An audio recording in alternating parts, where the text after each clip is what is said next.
নমস্কার। আশা করি আপনারা সবাই ভালো আছেন। আমি আজকে একটা রিপোর্ট পড়ছিলাম, যেখানে সিএজির একটা রিপোর্ট নিয়ে কথা বলা হয়েছে। আমফান তো সবারই নিশ্চয়ই মনে আছে, কে ভুলবে? বাংলার বুকে খুবই একটা বিধ্বংসী রাত সেই আমফান। সেই আমফানের ত্রাণ চুরি নিয়ে সিএজি একটা রিপোর্ট পেশ করেছে। আচ্ছা, ক্যাগ সম্পর্কে কেউ যদি না জানেন, সিএজি এটা কী জিনিস? আর যদি একদম পাতি সোজা ভাষায় বলি, পাবলিক যত মানি হয়, কে কোথায় ইউজ করছে, এর পুরো দায়িত্ব থাকে ক্যাগের উপর। মানে ক্যাগ পাবলিক মানি কে কোথায় ইউজ করছে এইগুলো ওরা খতিয়ে নাতিয়ে দেখে, তদন্ত করে দেখে। তা ক্যাগের দায়িত্ব হচ্ছে তাই। ক্যাগ এই আমফান দুর্নীতি তদন্ত করছিল কোর্টের অর্ডারে।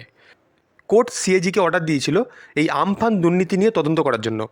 আমফান 2020 সেই সুপার সাইক্লোন প্রায় 100 জনের বেশি লোকের কিন্তু মৃত্যু হয়েছিল, এবং প্রচুর বাড়ি ধ্বংস হয়েছে, প্রচুর লোক ঘরছাড়া হয়েছে। মেন ইন্টারেস্টিং জিনিস, এত লোক সমস্যার মধ্যে ছিল, এর মধ্যে কিন্তু তখনকার সরকার এই অসুবিধার মধ্যেও প্রচুর ফায়দা দেখতে পাচ্ছিল। আমফান হওয়ার পর রাজ্য থেকে কেন্দ্রের কাছে 1,00,000 কোটি টাকারও বেশি বলা হয়েছিল যে আমাদের ক্ষয়ক্ষতি হয়েছে।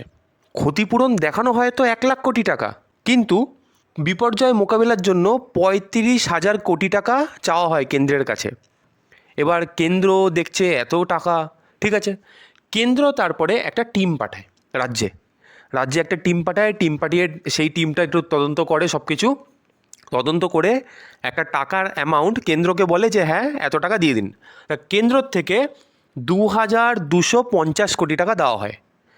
রাজ্য থেকে কেন্দ্রকে বলা হয় 1,00,000 কোটি টাকা ক্ষয়ক্ষতি হয়েছে আমাদের। তারপরে বলা হয় ঠিক আছে, বিপর্যয় মোকাবেলার জন্য 35,000 কোটি টাকা দিন। কেন্দ্র থেকে টিম আসলো, তারপরে কেন্দ্র থেকে 2,250 কোটি টাকা দিল। এটা কিন্তু একদম অফিসিয়ালভাবে বলা। এইবার রাজ্য তো টাকা পেয়ে গেল।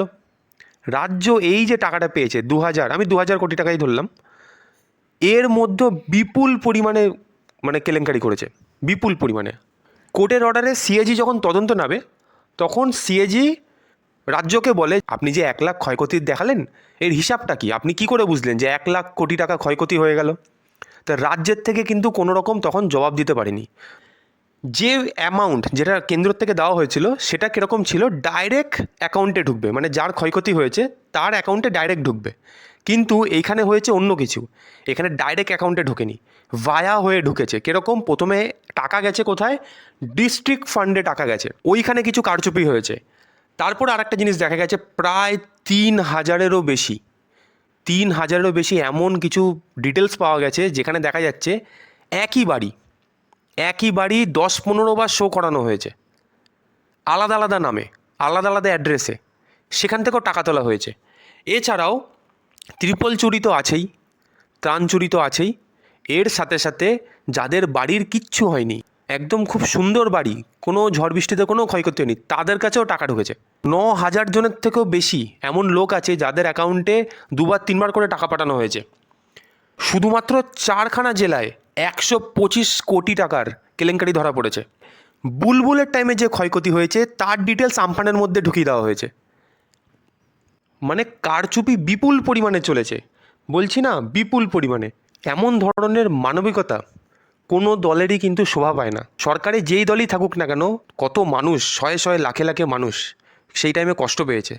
সেই টাইমে এইভাবে দুর্নীতিটা করা উচিতই হয়নি। এখন বর্তমানে তো সরকার নেই, এখন নতুন সরকার, তাই জন্য এরকম ধরনের রিপোর্ট এখন খুব ক্লিয়ারলিভাবে পাবলিশ হচ্ছে। এতদিন এই জিনিসগুলোকে ধামাচাপা দিয়ে রাখা হয়েছিল। আমি যখন নিউজটা পড়ছিলাম আমার নিজেরই খুব খারাপ লাগছিলো পড়ে। আমি জানতাম যে এরকম কিছু হয়েছিল, ত্রাণ চুরি অনেক কিছু, কিন্তু এত বিপুল পরিমাণে হয়েছে সেটা আমি জানতাম না। তো সবাইকে একটাই কথা বলবো, সতর্ক থাকুন, ইনফর্মড থাকুন। দেখা হবে নেক্সট কোন আপডেট নিয়ে।